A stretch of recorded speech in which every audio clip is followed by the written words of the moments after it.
اور پردے میں رہتے سننے والی خواتین، السلام علیکم ورحمۃ اللہ وبرکاتہ۔ اللہ تعالیٰ کا فضل و کرم ہے کہ اللہ تعالیٰ نے ہم کو پیارے آقا علیہ الصلوۃ والسلام کی امت میں پیدا فرمایا۔ محترم حاضرین کرام، اور اللہ کا فضل و کرم ہے کہ اللہ نے ہم کو جمعہ جیسا بابرکت دین عطا فرمایا، الحمدللہ۔ محترم حاضرین کرام، عید گزر چکی ہے الحمدللہ۔ عید جو ہے، یہ عید میں ہم قربانی کریں۔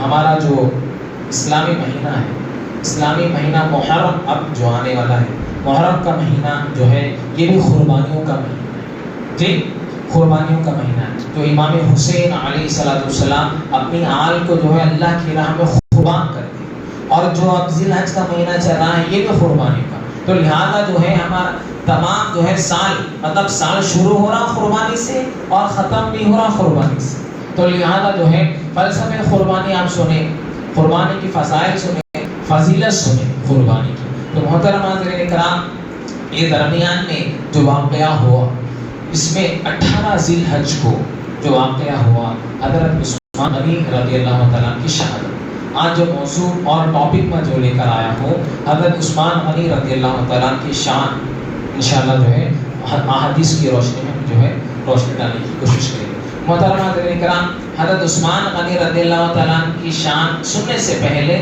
صحابہ کے بارے میں سنیں گے۔ صحابہ ہے کون؟ صحابی کس کو کہتے ہیں انشاءاللہ۔ محترم حاضرین کرام، جس کے بارے میں قرآن میں ذکر ہے۔ اب دیکھیے کہ اللہ سبحانہ و تعالیٰ جو ہے دین کے کام کے لیے، دین اللہ کے پیغام بندوں تک پہنچانے کے لیے نبی کو بھیجا، ٹھیک، قرآن نازل فرمایا، تورات نازل فرمایا۔ تو الغرض یہاں پر جو ہے اب کوئی نبی آنے والے نہیں ہیں، تو اب یہاں پر آج ہمارے پاس جو دین زندہ ہے، جو قرآن ہمارے پاس جو ہے موجود ہے، اور جو ہے دین ہمارے پاس موجود ہے، مسجد ہمارے پاس موجود ہے، ماں جو ہے اور تمام چیزیں جو موجود ہیں، یہ جو ہے صحابہ کی دین ہے، جی یہ صحابہ کی دین ہے میرے بھائی، صحابہ کی دین ہے۔ تو لہذا اللہ سبحانہ و تعالیٰ قرآن میں کیا فرماتا ہے؟ قرآن میں اللہ سبحانہ و تعالیٰ فرماتا ہے کہ ان الذین آمنوا وعملوا الصالحات، بے شک جو نیک اعمال کرے، ٹھیک، وعملوا الصالحات اولئک هم خیر البریہ، ان کے لیے جو بہترین جو ہے خیر ہے۔ اور آگے فرماتا ہے جو ہے جزاؤہم، اللہ کے پاس، اللہ کے جو ہے نزدیک جو ہے جزاؤہم عند ربہم جنات عدن تجری من تحتها الانہار خالدین فیہا ابدا، جو ہے ان کے لیے نہریں ہیں جنت میں، باغ ہے۔ اور جو آگے فرماتا ہے کتنی پیاری بات ہے، رضی اللہ عنہم ورضوا عنہ، اللہ ان سے راضی ہے اور وہ اللہ سے راضی ہے، سبحان اللہ۔ جی صحابہ سے مخاطب ہو رہا، بتائیے آپ کہ اللہ فرما رہا ہے کہ لوگوں میں صحابہ سے راضی ہوں، اور صحابہ جتنے بھی حضور کے ہیں وہ سب صحابہ جو ہے اس سے راضی ہیں، سبحان اللہ۔ یہ شان ہے، یہ شان ہے۔ محترم حضرات کرام، حضور فرماتے ہیں لوگوں میرے صحابہ کو برا مت کہو، میرے صحابہ کو برا مت کہو۔ اور آگے فرماتے ہیں کہ میرے صحابہ ستاروں کے مانند ہیں، میرے صحابہ ستاروں کے مانند ہیں، اگر تم اس میں سے ایک کی بھی پیروی کریں گے تم جنت میں چلے جائیں گے، ان کی ایک۔ اور فرماتے ہیں اگر میرے صحابہ کو برا بولے گویا مجھے برا بولے۔ بتائیے آپ محترم حاضرین کرام، آج جو ہے بتائیے کہ جو ہے مقررین، ایسے مقررین ہیں اور ایسے جو ہے اسٹیجوں پہ بیٹھ کر جو ہے صحابہ کی گستاخی کرتے ہیں۔ یاد رکھ لیجئے میرے بات، یاد رکھ لیجئے، 1,00,000 حج کراؤں گا، کعبے کی ہر روز چکر لگا رہا ہوں گا، ہاں عبادت کر رہا ہوں گا، زکات اور خیرات دے رہا ہوں گا، عبادت، نماز، روزہ، زکات ہر روز کر رہا ہوں گا، مگر جو ہے صحابہ کا ادب نہیں ہے، کوئی جو ہے صحابہ کا ادب نہیں ہے، ایک بھی صحابہ کا سارے صحابہ کا ادب کر رہا اور ایک صحابی کا ادب نہیں کر رہا، تو یقیناً جانے اس کا کوئی عمل اللہ کی بارگاہ میں قبول نہیں، کوئی قبول نہیں ہے۔ وہ یقیناً دنیا میں بھی جو ہے رسوا ہوگا، اور آخرت میں اس کا ٹھکانہ جہنم ہے، آخرت میں اس کا ٹھکانہ جہنم ہے۔ تو لہذا جو ہے جو لوگ صحابہ کی گستاخی کرتے ہیں، صحابہ کی جو ہے بے ادبی کرتے ہیں، وہ لوگوں سے گریز کرنا چاہیے، وہ لوگوں سے جو ہے دور رہنا چاہیے ہر طریقہ جتنا ہو سکے ہے۔ کیوں میرے بھائی، ایمان بہت بڑی چیز ہے جی۔ وہ صحابہ جو حضور کی صحبت میں رہے، جو اللہ آیت نازل فرما دیا زمین پر کہ رضی اللہ عنہم ورضوا عنہ، میں ان سے راضی اور وہ مجھ سے راضی ہے، تو بتائیے جب راضی ہو گیا تو آپ اس میں آ کے جو ہے نقص نکال رہے ہیں، فلانا صاحب یہ نہیں کرنا تھا. تم کون ہے بولنے والے؟ تمہارے کو کہاں سے مجال آئی؟ تم تاریخ کے باتیں نکال کر جو ہے صحابہ کے بارے میں غصہ کر رہے ہیں، صحابہ کے بارے میں. تو لہذا میرے بھائی ایسے مجالس میں جانے سے جو ہے آپ کا ایمان تباہ و برباد ہو جاتا ہے. یاد رکھیے میری بات، ایمان وہ تباہ و برباد ہو جاتا. تو لہذا جو ہے ہر صحابی کا ادب کرنا چاہیے. غوث اعظم ایک جو ہے یہاں تک کہ کتابوں میں لکھا ہوا ہے، فرماتے ہیں کہ جو ہے صحابہ کے گھوڑے کے نال کے برابر بھی کوئی ولی نہیں. جی صحابہ کے گھوڑے کے نال جو ہے نا، تو یہ صحابہ کے جو گھوڑا ہے اس کے جو نال ہے اس کی دھول کے برابر بھی جو کہ برابر مقام ہے. بتائیے جتنے بھی ولیاں ہیں تو للغڑ سے محترم حاضرین اکرام صحابہ بہت بڑا مقام ہے صحابہ کا. تو لہذا جو ہے آج جو ہم سن رہے ہیں حضرت عثمان غنی رضی اللہ تعالیٰ، حضرت عثمان غنی رضی اللہ تعالیٰ کے والد کا نام جو ہے عفان ہے. کیا ہے بولیے جی؟ عفان ہے. اور آپ جو ہے آپ کی والدہ کا جو ہے نام جو ہے رمیہ بول کے روایتوں میں آتا ہے، اور مختلف صحابہ جو ہے راوی بیان کرتے ہیں. اسی طرح جو ہے اب یہاں پر آگے لکھتے ہیں کہ حضور صلی اللہ علیہ وسلم سے رشتہ کیسا ہے، کہ حضور صلی اللہ علیہ وسلم کی پھوپھی، حضور صلی اللہ علیہ وسلم کے جو پھوپھی ہیں حضرت عثمان غنی رضی اللہ تعالیٰ کی نانی ہونا، حضرت عثمان غنی رضی اللہ تعالیٰ کے کیا ہونا بولیے؟ نانی ہونا ہے. تو الغرض جو ہے یہ بھی رشتہ ہے حضور صلی اللہ علیہ. اور جو ہے اب یہاں پر لکھتے ہیں راوی بیان کرتے ہیں کہ 5 پشت سے جو ہے حضور صلی اللہ علیہ وسلم سے رشتہ ملتا ہے، حضور کے دادا کے دادا کے دادا. تو محترم حاضرین کرام حضرت عثمان غنی رضی اللہ تعالیٰ کی جو ہے اعلیٰ شان ہے. حضور حضرت عثمان غنی رضی اللہ تعالیٰ اسلام کیسا قبول فرمائے. روایت میں آتا ہے کہ حضور صلی اللہ علیہ وسلم جب اعلان نبوت کرے، حضور صلی اللہ علیہ وسلم جب دین کی دعوت دیے لوگوں کو، تو سب سے پہلے جو قبول کرے اسلام حضرت ابو بکر رضی اللہ تعالیٰ عنہ ہے. خواتین میں جو کرے خدیجہ رضی اللہ تعالیٰ عنہ ہے. بچوں میں جو کرے حضرت علی رضی اللہ تعالیٰ عنہ ہے. اور چوتھے جو اسلام قبول کرے وہ حضرت عثمان غنی رضی اللہ تعالیٰ عنہ. جی بولے چوتھے جو کریں حضرت عثمان غنی رضی اللہ تعالیٰ نے میرے بھائی. اسی طرح جو ہے حضرت عثمان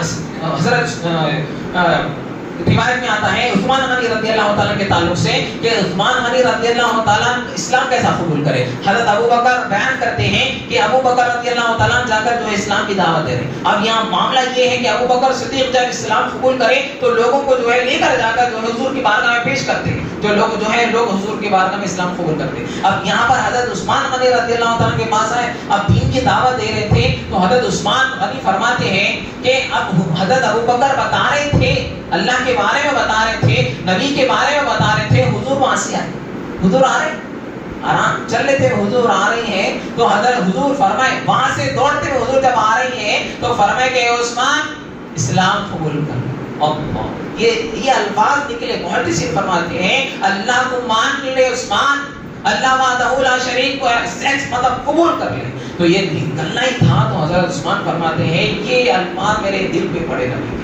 تو اسی وقت جو ہے کلمہ شہادت پڑھنا شروع کر دیا. سبحان اللہ، کلمہ شہادت. تو محترم حاضرین کرام اب یہاں پر دیکھیے کہ راوی بیان کرتے ہیں اسلام قبول کر لیے. اب یہاں پر حضرت عثمان غنی رضی اللہ تعالیٰ تو اب یہاں پر اسلام قبول کر لیے. وہاں سے چند دنوں کے بعد حضور صلی اللہ علیہ وسلم اپنی بیٹی حضرت رقیہ رضی اللہ عنہ، حضور کے 4 بیٹیاں تھیں، 4 بیٹیوں میں جو رقیہ رضی اللہ تعالیٰ ہے، اور رقیہ رضی اللہ تعالیٰ کا جو ہے آپ کی شادی ہو گئی تھی. کس سے شادی ہو گئی تھی؟ ابو لہب جو حضور کا چچا ہے. مکمل سورت نازل ہوئی نا، تو ابو لہب کا جو ایک بیٹا ہے اس سے نکاح ہو گیا تھا. تو اب یہاں پر حضور جو ہے دین کی دعوت دے رہی، نبوت کا اعلان کر دیے.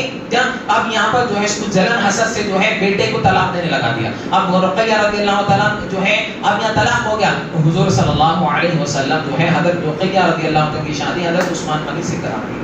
اب یہاں پر شادی ہو گئی. تو اب یہاں پر حضور حضرت عثمان غنی رضی اللہ تعالیٰ کے چچا جو ہے یہاں پر تکلیف دے رہے، وہ آپ کو ایکسپٹ نہیں کرے تھے، اسلام قبول نہیں کرے تھے. اب یہاں ہے عثمان تجھے تو اسلام چھوڑ دے اور مذہب اسلام چھوڑ دے، محمد عربی کا دامن چھوڑ دے. تو عثمان غنی رضی اللہ تعالیٰ فرمائے کہ اے چچا میرے جو ہے جسم کے ٹکڑے کر دو، ہر ٹکڑا جو اللہ کی گواہی دے گا اور محمد رسول اللہ کی گواہی دے گا. یہ شان ہے میرے. تو حضور صلی اللہ علیہ وسلم اجازت دیے، فرمائے کہ اے عثمان جاؤ تم جو ہے مکہ چھوڑ دو اور ہجرت کر کے حبشہ کی طرف سے جاؤ. تو پہلے جو ہے اسلام کے جو ہے واحد شخص ہے جو ہجرت کرے نبی کے حکم پر، مکہ چھوڑ کر جو حبشہ کی طرف ہجرت کرے، جو آپ پہلے سب سے پہلے حضور بعد میں ہجرت کرے، سب سے پہلے حضرت عثمان غنی رضی اللہ تعالیٰ. اور حضور کے داماد ہونا کیا ہونا بولیے جی حضور کے داماد بھی ہیں آپ. اور یہاں پر کیا فرماتے ہیں؟ ذوالنورین بولا گیا. کیا ہے؟ ذوالنورین، دو نور والے. مطلب یہ ہے کہ آدم علیہ السلام سے لے کے عیسیٰ علیہ السلام تک جتنے نبی آئے. اب شعیب علیہ السلام جو ہے مفسرین لکھتے ہیں شعیب علیہ السلام کے دو بیٹیاں تھے، ایک بیٹی حضرت موسیٰ علیہ السلام کے نکاح میں آئی، مگر یہاں پر ایسا اعزاز ہوا حضرت عثمان غنی رضی اللہ تعالیٰ عنہ کے جو ہے حضور کے دو بیٹیاں حضرت عثمان کے نکاح میں.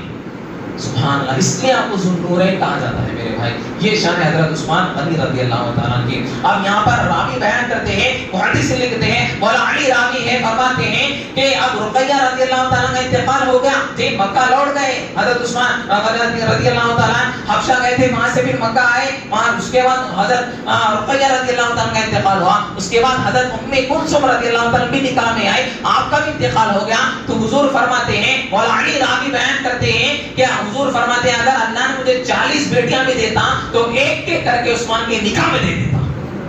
اے اللہ سبحان اللہ. یہ شان ہے، یہ شان ہے. بتائیے آپ آج جو ہے نعوذ باللہ من ذالک عثمان غنی رضی اللہ تعالیٰ کی توہین کا جو غصہ لوگ کرتے ہیں، ہاں توہین کرتے ہیں، اور حضرت عثمان غنی رضی اللہ تعالیٰ کے بارے میں جو ہے بے جا الفاظ استعمال کرتے ہیں. کئی ہمارے مقرر بھی ہیں، کئی ایسے لوگ ہیں. بتائیے میرے بھائی وہ عثمان غنی رضی اللہ تعالیٰ جو ہم فاطمہ رضی اللہ تعالیٰ کا بڑا مقام ہے. آج جو مقام ہے، آج جو ہم جو ہے اہل بیت کے صدقے میں جی رہے ہیں. تو اہل بیت میں جو ہے فاطمہ رضی اللہ تعالیٰ دیکھیے جہاں آپ آرام فرما رہے ہیں، بی بی فاطمہ کہاں آرام فرما رہے؟ بولیے جنت البقیع میں. کہاں آرام فرما رہے؟ جنت البقیع میں. کیا ہے میرے شان میرے بھائی؟ حضور صلی اللہ علیہ وسلم جو ہے ایک بار کا واقعہ ہے، جنت البقیع سے متصل یہودی کی ایک جگہ تھی، بڑی جگہ تھی، بڑی جگہ تھی، اور وہ یہودی بکریاں بنتا تھا. تو حضور صلی اللہ علیہ وسلم آئے، مسکراتے ہوئے آ رہے تھے. فرمایا یا رسول اللہ کیوں مسکرا رہے ہیں؟ فرمایا کہ عثمان فلانا وہ جگہ دیکھ رہے بہت اچھی دکھی، تو آپ یہاں دیکھیے، آپ فلانا آپ کے والد ہے یا کچھ ہے، بیٹا بولا یہ اچھی چیز ہے، بہت مہنگی ہے، بعد میں لیں گے بول کے آپ چلے آتے نا. تو اب یہاں حضرت عثمان غنی بیان کرتے ہیں، راوی بیان کرتے ہیں، محدثین لکھتے ہیں کہ حضور فرمایا عثمان غنی وہ اچھی چیز ہے، آج جا کر دیکھ کر. تو حضرت عثمان غنی رضی اللہ تعالیٰ گئے اور جا کے وہ یہودی سے معاہدہ کرے اور خرید لیے جگہ. ہائے ہائے. پھر جب خرید کے جو ہے حضور کے پاس آ رہے تھے، فرمایا یا رسول اللہ صلی اللہ علیہ وسلم دیکھ کر آ گیا اور خرید لیا، دیکھ کر بھی آیا اور خرید لیا بھی. تو آپ فرماتے ہیں کہ اے عثمان میں دیکھ کر آؤ، میں آپ کو دیکھ کر آ کر کہنے کا آپ جو ہے آپ جو ہے خرید کے کیوں؟ فرمایا یا رسول اللہ آپ فرمائے کہ وہ جگہ اچھی بھی ہے، وہ جو جگہ ہے وہ اچھی بھی ہے. تو وہ جگہ کو جو ہے جنت البقیع میں جہاں پر آرام فرما رہی ہیں بی بی فاطمہ سلام اللہ. محترم حاضرین کرام، آج جو ہے اہل بیت کو لے کر جو ہے صحابہ کے اوپر جو ہے آواز اٹھانا، صحابہ کے اوپر جو ہے گستاخی کرنا. بتائیے میرے بھائی، یاد رکھ لیجیے ایسے لوگوں سے ہم اگر سگا بھائی بھی ہے یا آپ کا باپ بھی ہے، والد بھی ہے، تو رشتہ توڑنا لازم. لکھ لیجیے بات، رشتہ توڑ دینا چاہیے ایسے لوگوں سے. اگر آپ کا سگا باپ بھی ہے یا بھائی بھی ہے جو صحابہ کے فضل کی، کیوں صحابہ سے بڑھ کے ہمارا کوئی مقام نہیں ہے، صحابہ سے بڑھ کے جو ہے کوئی. تو الغرض یہ ہے حضرت عثمان غنی رضی اللہ تعالیٰ کے تعلق سے آتا میرے بھائی، مدینہ منورہ میں پانی کی قلت ہو گئی تھی. جی پانی کی قلت ہو گئی، میٹھے چشمے کی پانی کی جو قلت ہو گئی، تو ایک یہودی کا کنواں تھا، وہ یہودی جو ہے مسلمانوں کا جبرن ظلم کرتا تھا، پانی نہیں دیتا تھا. تو حضور صلی اللہ علیہ وسلم حضرت عثمان غنی رضی اللہ تعالیٰ کو بلایا، فرمایا کہ عثمان خریدو. اور آپ کو بتاؤ میرے بھائی، یاد رکھیے میرے الفاظ کہ جو ہے اللہ نے سب کو پیسہ دیتا، پیسہ سب کے پاس آتا، مگر پیسہ آتا کروڑ پتی ہے. اب ایک شخص کروڑ پتی ہے، اس میں سے انہیں جو ہے اب ایک اس کے پاس 100 کروڑ ہے، 100 کروڑ میں سے انہیں 1 لاکھ روپے نکالا. کوئی بڑی بات ہے؟ کوئی بڑی بات ہے نہیں ہے نا. تو حضرت عثمان غنی رضی اللہ عنہ کو اللہ دنیا کا مال دیا تھا، اور وہ مال اللہ کی راہ میں خیرات کرتے تھے آپ، اور اللہ نے آپ کو مال بھی دیا تھا اور دل بھی دیا تھا ساتھ. جی مال بھی دیا تھا ساتھ، دل بھی دیا تھا، اور اللہ کی راہ میں خیرات کرنے کا. تو یہ معاملہ تو حضور کے زبان سے الفاظ نکلے، فرمایا کہ عثمان غنی وہ کنواں اللہ کی راہ میں وقف کرو. یہ کہنا ہی تھا حضور صلی اللہ علیہ وسلم کے زبان سے الفاظ نکلے. وہ یہودی کے پاس گئے، راوی بیان کرتے ہیں محترم حاضرین کرام کیا شان ہے, کیسی محبت ہے بتائیے آپ, زبان سے الفاظ نکلے میرے آقا کے, یہاں جو ہے حضرت عثمان غنی رضی اللہ تعالیٰ کو قبول کر فوراً جا کر جو ہے وہ جو ہے کام کرنے کے لیے جو ہے بھیجا رہے. تو اب یہاں پر راوی بیان کرتے ہیں حضرت عثمان غنی رضی اللہ تعالیٰ وہ کنویں کے پاس گئے, وہ یہودی جو تھا اس کے مالک کے پاس گئے, فرمایا مجھے کنواں چاہیے. تو یہودی بولا نہیں, میں مکمل کنواں نہیں بیچوں گا,